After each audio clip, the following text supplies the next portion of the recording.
Hello বন্ধুরা, আজকে চলে এলাম লোভনীয় তালের বড়ার রেসিপি নিয়ে। একটা পাত্রে প্রথমে চালের গুঁড়ো, তারপরে 3টে কলা, তারপর সুজি, রুল ময়দা, তারপরে দিয়ে দিতে হবে তালের পাল্প, যেটা আমি আগেই বের করে রেখেছিলাম তাল থেকে।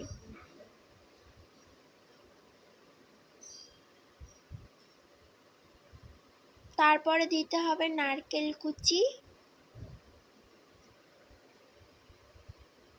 পরিমাণ মতো চিনি।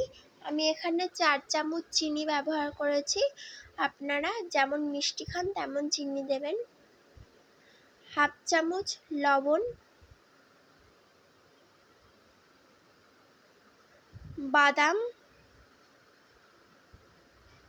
মৌরি শিলনোড়ায় গুঁড়ো করে নিয়েছি। তারপরে দিয়ে দেব দুধ।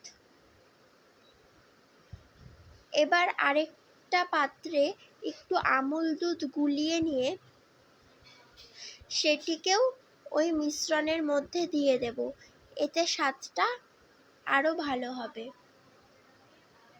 দিয়ে দিলাম। ভালো করে এবার মেখে নেব।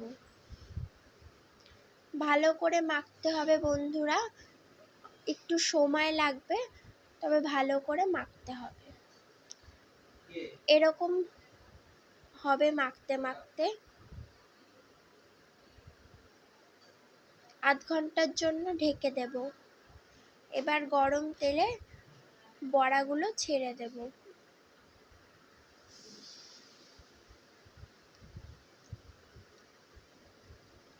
দেখতেই পাচ্ছেন বন্ধুরা, আমাদের বড়া একদম প্রায় তৈরি। লাল লাল হয়ে গেছে আমাদের বড়া তৈরি। এবার পাত্রে নামিয়ে নেব।